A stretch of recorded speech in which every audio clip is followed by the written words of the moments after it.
Hello everyone, Solanki online classes में एक बार फिर आपका हार्दिक स्वागत है। जैसा कि साथियों, हमने इससे पहले टेट संबंधी संपूर्ण जानकारी जानी कि आखिर टेट कब आया, किस आधार पर इसमें आप एलिजिबल होते हैं, अप्लाई करते हैं, कितने सब्जेक्ट रहते हैं, कितने समय की परीक्षा होती है व कितने प्रश्न आदि इसमें आते हैं व टेट संभावना क्या है, कब टेट हमारा आ सकता है। तो इसी क्रम में बढ़ते हुए, जैसा कि मैंने आपसे कहा था कि हम बहुत जल्द इसके प्रैक्टिस सेट्स की शुरुआत करने वाले हैं, जिसमें आप टेट व एस्टेट दोनों के संबंध में या दोनों से रिलेटेड जो सीडीपी के प्रमुख क्वेश्चन टॉपिक्स हैं, उन टॉपिक्स से रिलेटेड हम प्रश्नों की शुरुआत करने वाले हैं। तो जो टॉप 30 की सीरीज़ है, उस सीरीज़ का आगाज़ हो चुका है। उसी क्रम में बढ़ते हुए आज हम इस प्रैक्टिस सेट को देखेंगे, जिसमें उन प्रमुख प्रश्नों को रखा गया है जो कि प्रीवियस ईयर में हमारे मोस्टली पूछे गए हैं। तो चलिए देर ना करते हुए शुरुआत करते हैं। जो भी साथी चैनल पर नए हैं, चैनल को लाइक कीजिए, सब्सक्राइब कीजिए, अधिक से अधिक इन वीडियोज़ को शेयर कीजिए, जिससे कि अधिक से अधिक मित्रों को लाभ मिल सके। तो चलिए देखते हैं आज के प्रमुख प्रश्नों के लिए। तो जैसा कि आप स्क्रीन पे पहला प्रश्न देख रहे हैं, प्रथम प्रश्न आपका दिया है। प्रथम प्रश्न आपके समक्ष ये दिया है कि पियाजे के अनुसार विकास की वह कौन सी अवस्था है जिसमें बालक का संज्ञानात्मक विकास नाक, कान व आँख के माध्यम से होता है। अर्थात जो जीन पियाजे महोदय हैं, जीन पियाजे महोदय ने संज्ञानात्मक विकास की जो 4 प्रमुख अवस्थाएं बताई, उन अवस्थाओं में से कौन सी ऐसी अवस्था है जिस अवस्था में विकास जो होता है बच्चे का, वह किससे होता है? हमारा संज्ञानात्मक विकास नाक से होता है, कान से व आँखों के द्वारा शुरुआत होती है। तो जैसा कि पहला विकल्प दिया है आपका पूर्व संक्रियात्मक अवस्था, द्वितीय दिया है मूर्त संक्रियात्मक अवस्था, तृतीय दिया है संवेदी प्रेरक या संवेदीय पेशीय अवस्था, चौथा दिया है अमूर्त संक्रियात्मक अवस्था। तो जैसा कि मैं आपके लिए बता दूं कि आपने देखा होगा 4 अवस्थाएं थी, मैंने इस लेक्चर में भी कराया है। जो कि पहली अवस्था है, उसका समय कितना है हमारा 0 से 2 वर्ष, जिसका नाम क्या था हमारा संवेदी पेशीय अवस्था या इंद्रिय जनित या इंद्रिय गामक अवस्था। ठीक है, इसके बाद आती है कौन सी हमारे 2 से 7, फिर आती है हमारी 7 से 11 वर्ष और इसके बाद आती है 11 से 15 वर्ष। ठीक है, तो द्वितीय अवस्था जो है हमारी कौन सी है, वो है पूर्व संक्रियात्मक अवस्था। ठीक, दूसरी हमारी कौन सी है? पूर्व संक्रियात्मक अवस्था। ठीक है, और इसके बाद आती है हमारी कौन सी? मूर्त संक्रियात्मक अवस्था, और इसके बाद आती है हमारी अमूर्त या औपचारिक संक्रियात्मक अवस्था। तो ये कुछ क्रम रहे। ये प्रथम स्थान प्रथम अवस्था है, ये हमारी द्वितीय अवस्था है, ये हमारी तृतीय अवस्था और ये हमारी चतुर्थ अवस्था है। तो इन्होंने पूछा है कि सबसे पहले यह किस अवस्था में संज्ञानात्मक विकास होता है, वो आंखों के, कानों के व हाथों के द्वारा, नाक के द्वारा होता है। तो देखिए, इंद्रिय जनित या इंद्रिय गामक जो कहते हैं वो प्रथम अवस्था के लिए कहते हैं। अर्थात जो हमारा ऑप्शन कौन सा हो जाएगा? सी विकल्प बिल्कुल सही हो जाएगा। प्रश्न सिर्फ ये नहीं आता है, प्रश्न ये भी पूछ लिया जाता है कभी कभी कि संज्ञानात्मक विकास के सिद्धांत में जीन पियाजे ने द्वितीय स्थान पर कौन सी अवस्था को रखा है। अर्थात इनके स्थान से संबंधी प्रश्न भी आते हैं। ठीक, पहली कंडीशन। दूसरा कि इन अवस्थाओं का समय भी पूछ लिया जाता है व इन अवस्थाओं के जो प्रमुख गुण हैं, या प्रमुख गुण कह सकते हैं या इनको प्रमुख व्यवहार बोल सकते हैं, कि व्यवहार के संबंध में भी प्रश्न पूछे जाते हैं। बड़ा ही महत्वपूर्ण है पियाजे का सिद्धांत, जो कि टेट एस्टेट हमारा दोनों में काफ़ी पूछा जाता है। तो आइए देखते हैं हम अगला प्रश्न क्या दिया है हमारे समक्ष।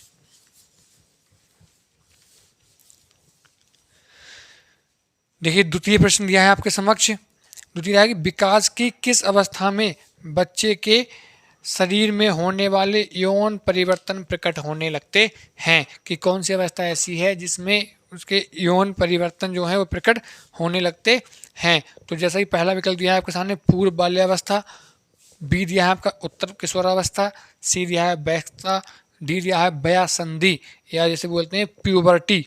तो जो हमारा राइट विकल्प है वो कौन सा होगा हमारा? ये यौन संबंधी। तो यौन संबंधी की बात करूँ मैं, तो जो लड़की होती हैं, ठीक है, लड़कियों में जो होता है हमारा भाई लगभग 10 से 11 वर्ष। ठीक है, लगभग 10 से 11 वर्ष। और जो लड़कों में, भाई लड़कों की बात करें तो लड़कों में हमारा 11 से 12 वर्ष।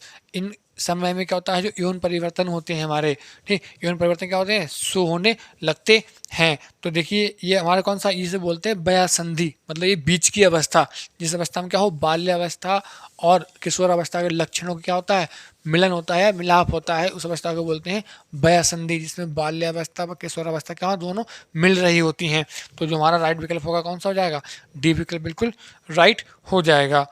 चलिए अगला प्रश्न देखिए भाई, अगला प्रश्न दिया है, निम्नलिखित में से कौन सी विशेषता के दौरान भावनात्मक विकास की विशेषता नहीं है। अब ध्यान से समझिए प्रश्न के लिए, क्या है, निम्नलिखित में से कौन सी विशेषता के दौरान, कौन सी किशोरावस्था के दौरान भावनात्मक विकास की विशेषता नहीं है। पहला दिया है आपके लिए, परिवार में भाइयों बहनों के प्रति और स्कूल में साथियों के प्रति ईर्ष्या होना। ये कह रहा है कि किशोरावस्था में निम्न में से कौन सी विशेषता नहीं होती, अर्थात बाकी की विशेषताएं होंगी। जो चार विकल्प दिए हैं हमारे सामने, उनमें तीन विशेषताएं ऐसी हैं जो कि किशोरावस्था के अंदर होती हैं, लेकिन कोई एक ऐसी है कि वो नहीं होती है। द्वितीय विकल्प दिया है प्रेरणाओं में संघर्ष, सी दिया है आपका शारीरिक विकास और समाज के दोहरे व्यवहार का सामना करने में असमर्थ होना, डी दिया है पहचान के संकट से पीड़ित होना। अब देखिए जो किशोरावस्था है, किशोरावस्था इसमें एक तरफ से लेके चलता हूँ, ये चारों जो विशेषताएं दी हैं हमारी, तो ये दिया से चौथा पहचान के संग, भाई किशोरावस्था का बालक ये चाहता है कि मेरी खुद की क्या हो, पहचान हो, और इस पहचान से संबंधित भाई क्या रहता है, संघर्ष में रहता है कि कैसे करके खुद की मेरी पहचान बन जाए, इतने तनाव में दबाव में रहता है, अर्थात ये भी क्या उसकी विशेषता है, इसलिए ये भी उत्तर क्या है, नहीं हो जाएगा हमारा। ठीक, सीधा है शारीरिक विकास समाज के दोहरे व्यवहार, समाज का दोहरे व्यवहार का अर्थ होता है ये कि बच्चा चाहता है अपने अनुसार चलना, लेकिन माता पिता चाहते हैं बच्चा क्या हो, उनके अनुसार चले। ये हमारे समाज के जो नैतिक मूल्य हैं, नियम हैं, बच्चा उनके अनुसार चले। इसमें भी क्या बना रहता है, संघर्ष, चूंकि इस अवस्था को ही क्या कहते हैं, संघर्षी, तनाव, दबाव, प्रबल दबाव, इसकी अवस्था के नाम से जाना जाता है। तो अर्थात क्या होगा, ये विकल्प हमारा होके नहीं हो जाएगा। बी तो दिया ही आपका प्रेरणाओं में संघर्ष, ये प्रेरणा का संघर्ष होना, ठीक है, संघर्ष में तो होता ही है बच्चा इस अवस्था का। पहला दिया है कि परिवार के सदस्यों, परिवार में भाइयों बहनों के प्रति और स्कूल में साथियों के प्रति कैसा ईर्ष्या की भावना रखता है क्या, नहीं, क्यों, क्योंकि ये अवस्था ही ऐसी है कि इस अवस्था में वो मित्र मंडली बनाना चाहता है, समूह में रहना चाहता है, अर्थात क्या है, ये विशेषता ही नहीं होती। तो यहाँ हाँ ओके ये क्या हो जाएगा, नहीं, तो यहाँ जो विकल्प होगा वो कौन सा हो जाएगा हमारा, ए बिल्कुल सही हो जाएगा। चलिए भाई अगला प्रश्न देखें। तो अगला प्रश्न दिया है, बच्चों के सामाजिक विकास के लिए कौन सी गतिविधियां संचालित की जा सकती हैं। ये जो आपके सामने गतिविधियां दी हैं, इनमें से कौन सी गतिविधि है जो कि संचालित की जा सकती हैं।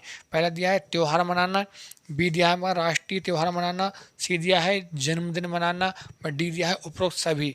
मतलब बच्चे का सामाजिक विकास हो, बच्चे का कौन सा विकास, बच्चे का भाई सामाजिक विकास करने के लिए हम इनमें से कौन से त्योहारों को मनाएं। तो आप चाहे उसका जन्मदिन मनाएं, बर्थडे पार्टी मनाएं, ठीक है, या कोई राष्ट्रीय त्यौहार मनाएं, या आप क्या मनाते हैं, कोई राष्ट्रीय त्यौहार या कोई अन्य त्यौहार मनाते हैं। तो त्यौहार कोई भी मनाओ आप, किसी भी त्यौहार मनाएंगे तो उसमें क्या होगा, एक समूह एकत्रित होगा या समूह बनकर तैयार होगा, मतलब समाज के लोग आएंगे। और तीनों त्योहारों में, ये तीन प्रकार के त्योहारों में क्या होगा हमारे, कि समाज एक इकट्ठा होगा, एकत्रित होगा, और बच्चे में कैसा होगा, सामाजिक विकास होगा। अर्थात जो विकल्प हमारा कौन सा है, डी, उपरोक्त सभी। आप कोई सा भी त्यौहार मनाएं, बच्चे का सामाजिक विकास उसमें होगा या होना अनिवार्य है। चलिए भाई अगला प्रश्न देखें। अगला प्रश्न क्या दिया है आपके समक्ष,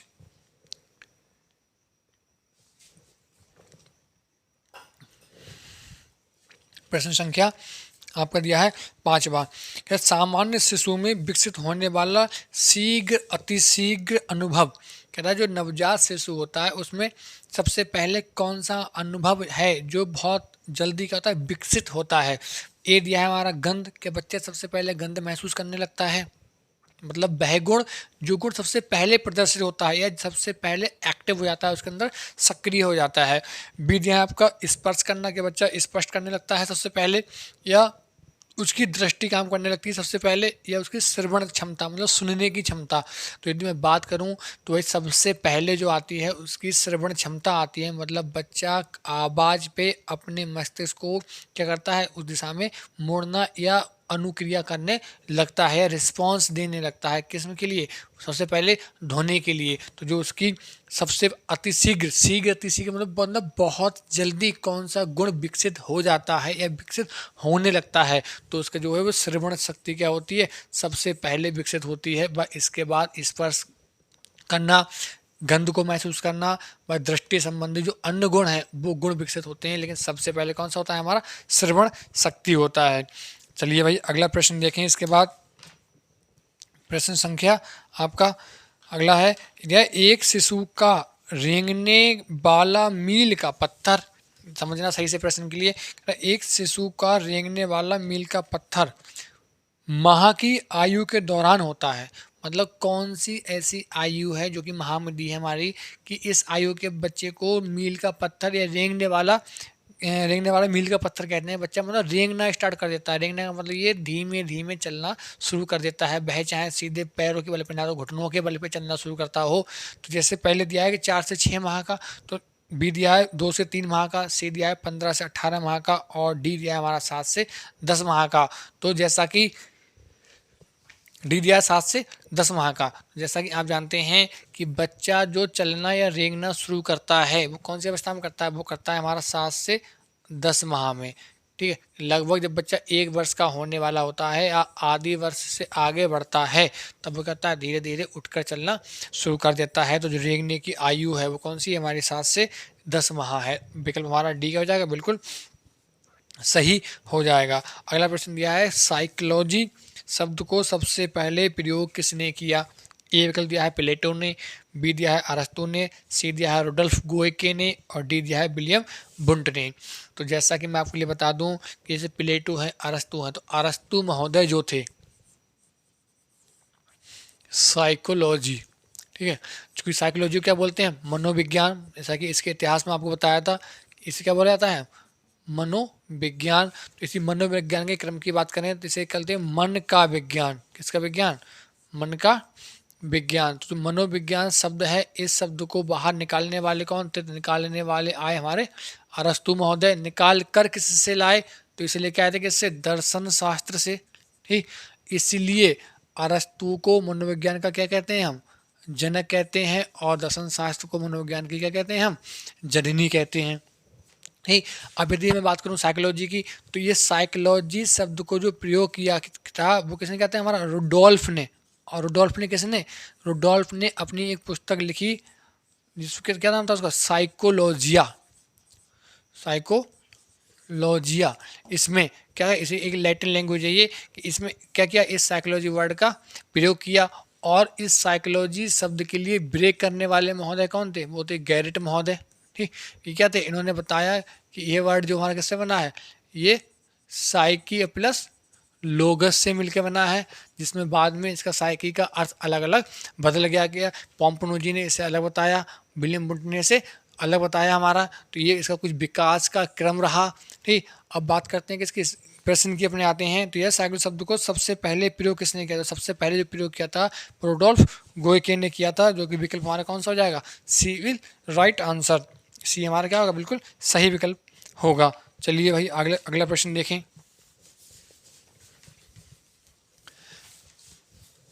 अगला प्रश्न दिया है आपके समक्ष, निम्नलिखित में से कौन सा कथन अभिवृद्धि की विशेषता को नहीं दर्शाता। मतलब कौन सा विकल्प ऐसा है जो अभिवृद्धि या वृद्धि की दशा को नहीं दर्शाता। पहला दिया है ये मापनीय नहीं है, बी दिया है आपका यह मात्रात्मक पक्ष है, यह जीवन पर्यंत चलने वाली प्रक्रिया नहीं है, यह केवल शारीरिक विकास दर्शाता है। अब देखिए, अभिवृद्धि की बात करें तो अभिवृद्धि या वृद्धि कुछ समय के बाद रुक जाती है, जबकि विकास हमारा क्या होता है, निरंतर चलता रहता है।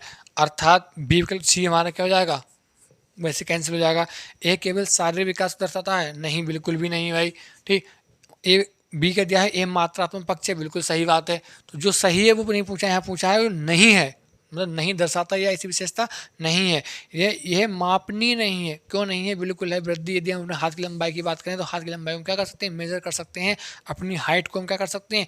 मेजरमेंट कर सकते हैं, उसका मापन कर सकते हैं। अर्थात ये कैसी है? मापनीय है। जबकि ये कह रहा है मापनीय नहीं है, तो ये नहीं वाला ही क्या हो जाएगा? हमारा सही उत्तर हो जाएगा, क्योंकि वह विशेषता पूछी है जो कि नहीं दी है हमारी। क्लियर। अगला प्रश्न देखिए, अगला क्या दिया है? शिशु को अपने शरीर के किस अंग पर सबसे पहले नियंत्रण प्राप्त होता है? अर्थात ये कहता है कि जो नवजात शिशु है उस शिशु के लिए अपने शरीर के किस अंग पर सबसे पहले नियंत्रण करना शुरू कर देता है? कह रहा है बायां बाजू, ठीक, या कह रहा है दायां बाजू, या कह रहा है पैर, या फिर सिर। तो आप जानते हैं कि जो विकास होता है वो कैसा होता है? सिरोमुखी होता है, मतलब सिर से पैर की ओर होता है। अर्थात जो जो नवजात शिशु होता है उस नवजात शिशु का सबसे पहले जो नियंत्रण होता है किस पे होता है? अपने सिर या मस्तिष्क पर होता है। विकल्प हमारा डी सही हो जाएगा। अगला प्रश्न देखिए, एक नवजात शिशु पहले अपने सिर पर नियंत्रण करना प्राप्त करता है, उसके बाद अन्य अंगों पर नियंत्रण प्राप्त करता है, विकास का क्रम है। कह रहा विकास का ये कौन सा क्रम है? तो यदि क्रम की बात करें, जैसा कि मैंने अभी आपके लिए बताया कि ये सामान्य से विशिष्ट की ओर, क्रमिक, शीर्षाभिमुख, डी दिया है हमारा समीप से दूर की ओर। अब एक ही कर समझिए आप, यार सामान्य से विशिष्ट की ओर। सामान्य का अर्थ ये है जैसे पहले वो पूरा शरीर चलाना सीखता है, उसके बाद अपने हाथों की ओर नियंत्रण करना सीखता है, ये है इसका सामान्य लक्षण। किसी विशिष्ट गुण या विशिष्ट करैक्टर के लिए, विशेषता के लिए प्रदर्शित करना, ये कहलाता है समीप सामान्य से विशिष्ट की ओर। ठीक, दूसरे कहते हैं क्रमिक। क्रमिक का अर्थ ये है कि विकास एक क्रमिक श्रृंखला में होता है हमारा। डी या समीप से दूर, समीप से दूर या केंद्र से बाहर की ओर बोलते हैं। अर्थात पहले हथेली का विकास हुआ, उसके बाद क्या हुआ? हमारी उंगलियों का विकास हुआ, ऐसे बोलते हैं केंद्र से बाहर की ओर। लेकिन प्रश्न दिया है कि सबसे पहले सिर पर, जैसे बोलते हैं, जैसे अभी बताया आपके लिए कि सिरोमुखी, मतलब सिर से पैर की ओर क्या होता है? हमारा विकास होता है। तो जो सही विकल्प होगा कौन सा? हमारा इधर शीर्षाभिमुख। कौन सा हो जाएगा हमारा? बिल्कुल सी राइट आंसर हो जाएगा। चलिए भाई, अगला प्रश्न देखिए। अगला दिया है, टेलर ने सृजनात्मकता के कितने स्तर बताए? विकल्प है 2, 5, 3, 4। ठीक, कि कितने बताए? तो जैसा कि बताया, टेलर जो थे, टेलर ने सृजनात्मकता के आपके कितने बताए? 5 प्रकार बताए हैं, या 5 उसके स्तर बताए हैं। जैसे दिया है, अभिव्यक्तात्मक होता है हमारा, ठीक, उत्पादक होता है, अन्वेषणात्मक होता है, नवाचारी होता है, और कौन सा हमारा? उद्यात्मक होता है। तो जो सही विकल्प होगा हमारा कौन सा हो जाएगा? बी विकल्प बिल्कुल राइट हो जाएगा।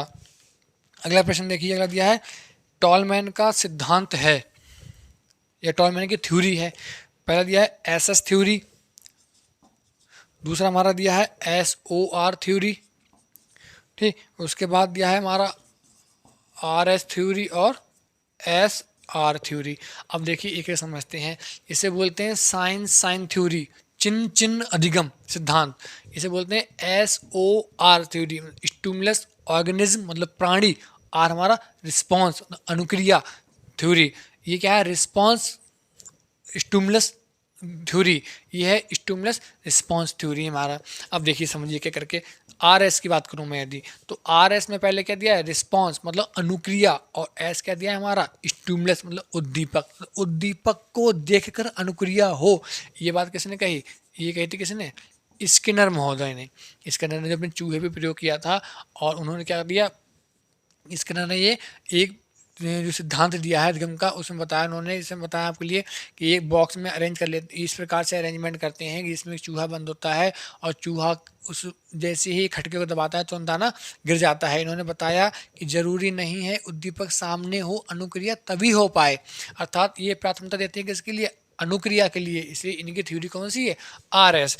बात करें हम एस आर की, तो एस आर थ्योरी देने वाले कौन है? वो हैं थॉर्नडाइक महोदय। कौन? थॉर्नडाइक महोदय। थॉर्नडाइक महोदय कहते हैं जब तक सामने नहीं रखा है कौन? उद्दीपक, तब तक नहीं होगी क्या?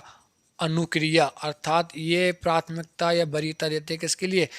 उद्दीपक के लिए। इसलिए इनकी थ्योरी कौन सी है? S R theory. जिस एस आर थ्योरी को बाद में स्किनर ने क्या हुआ? पलट दिया, उन्होंने बताया क्या? आर एस थ्योरी बताया हमारा। ठीक, इसके बाद यहाँ किस पे हम? एस ओ आर थ्योरी पे। तो जो ऐसा ओ आर थ्योरी है, यहाँ S for stimulus, R for हमारा क्या है? रिस्पॉन्स है, ओ फॉर ऑर्गेनिज्म, ऐसे कह सकते हैं प्राणी, ठीक, कि प्राणी क्या करता है, अनुक्रिया करता है, उन दोनों के बीच में रहता है, ठीक। ये देने वाले कौन, तो ये देने वाले थे विलियम वुडवर्थ महोदय। अब आ जाते हैं किस पे, एस थ्योरी। एस थ्योरी का अर्थ है साइन साइन, अर्थात इसे कह सकते हैं चिन्ह चिन्ह अधिगम का सिद्धांत। ये कहता है एक चिन्ह से दूसरे चिन्ह, दूसरे चिन्ह से तीसरे चिन्ह क्या होता है, हमारा अधिगम होता है। जैसे एग्जाम्पल, यदि मान लीजिए आप दिल्ली जाते हैं और दिल्ली स्टेशन पे पहुंचते हैं, तो क्या दिल्ली जाने के बाद आपको पता लगेगा कि स्टेशन कैसी है। स्टेशन पे पहुंचने के बाद आपको पता लगेगा कि ट्रेन किस डायरेक्शन में खड़ी है। ट्रेन में अंदर जाने के बाद पता लगेगा कि उसके पैसेंजर किस प्रकार से बैठे हैं। अर्थात कहता है एक चिन्ह से दूसरा चिन्ह, दूसरे चिन्ह से तीसरे, तीसरे से चौथे, चौथे से अगले, इस बार चिन्ह, एक चिन्ह से दूसरे चिन्ह पे क्या होता है, अधिगम होता है, ना कि अन्य क्रम में। तो ये जो टॉलमैन का जो सिद्धांत है, ये सिद्धांत कौन सा है हमारा, वो है एस थ्योरी है, चिन्ह चिन्ह अधिगम का सिद्धांत जो कि इन्होंने दिया था। आई होप आपको समझ आया होगा। चलिए भाई अगला प्रश्न देखें।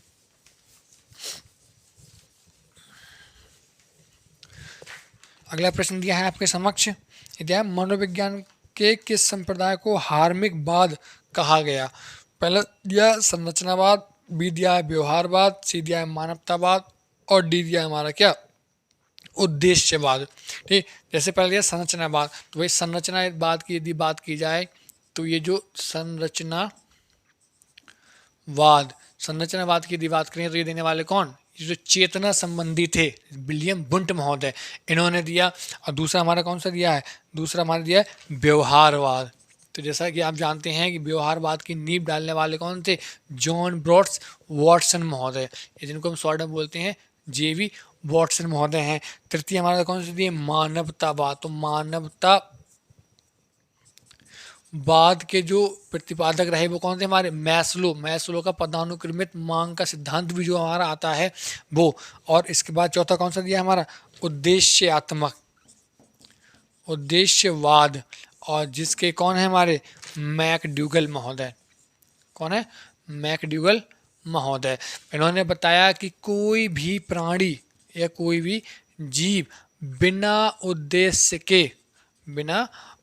के कोई भी अनुक्रिया नहीं करता, जिससे ही किसका नाम दिया गया, जिसे नाम दिया गया हार्मिकवाद का सिद्धांत, या हार्मिकवाद के नाम से क्या हुआ, इसे जाना गया। तो जो हमारा राइट विकल्प होगा वो कौन सा होगा हमारा भाई, डी विकल्प बिल्कुल सही हो जाएगा। नहीं, चलिए अगला प्रश्न देखते हैं। अगला दिया द प्रिंसिपल ऑफ साइकोलॉजी पुस्तक है। तो निम्न में से किसने द प्रिंसिपल ऑफ साइकोलॉजी पुस्तक लिखी है। आपके समक्ष प्रश्न दिया हुआ है कि निम्न में से किसने ये पुस्तक लिखी है। पहला नाम दिया है मैस्लो का, दूसरा दिया है वॉटसन, तीसरा दिया है मैकडूगल, चौथा दिया है विलियम जेम्स। तो जो विलियम जेम्स हैं वो हमारे कौन है, इस पुस्तक के लेखक रहे हमारे। अगला प्रश्न देखिए, अगला दिया है NEP 2020 के अनुसार छात्र शिक्षक अनुपात है। ये कह रहा है कि 25:1 से नीचे, ठीक है। दूसरा दिया है 30:1 से नीचे, और अगला दिया है आपका 35:1 से नीचे, और इसका दिया है 40:1 से नीचे, सॉरी 40 नहीं 45:1 से नीचे, ये दिया है हमारा। कह रहा क्या इससे नीचे का अनुपात हो, इनमें से कौन सा है। तो जो NEP आया हमारा, नेशनल एजुकेशन पॉलिसी 2020, ये NEP जो बताता है कह रहा है ये 30, अब तक जो चलता था 30:1 चल रहा था हमारा, या इसे ऐसे बोल सकते हैं 1:30, अर्थात 30 छात्रों पर क्या हो, एक तो शिक्षक अनिवार्य ही है, एक शिक्षक तो हो ही। ये कहता है ये भी ज़्यादा है, मतलब छात्रों की संख्या क्या है वहाँ पे यारी ज़्यादा है, ये ज़्यादा है और शिक्षक हमारे क्या है, कम है। तो जो NEP नेशनल एजुकेशन पॉलिसी जो आई है ये मानती है कि ये क्या हो, इससे भी कम पर आए, मतलब शिक्षक छात्र अनुपात जो है वो 30:1 का ना होकर इससे क्या हो, कुछ कम हो। तो ये कुछ प्रमुख प्रश्न रहे आज आपके समक्ष। आई होप आपको समझ आए होंगे। जिस किसी को भी डाउट हो कमेंट बॉक्स में आप कमेंट करके बता सकते हैं, आपकी पूरी सहायता की जाएगी। बहुत जल्द मिलते हैं अगले प्रैक्टिस सेट में इनके प्रमुख टॉपिकों के साथ। तो बने रहिए आपके अपने यूट्यूब चैनल पे, और तब तक मिलते हैं अगली वीडियो में। तब तक के लिए thank you, thanks a lot.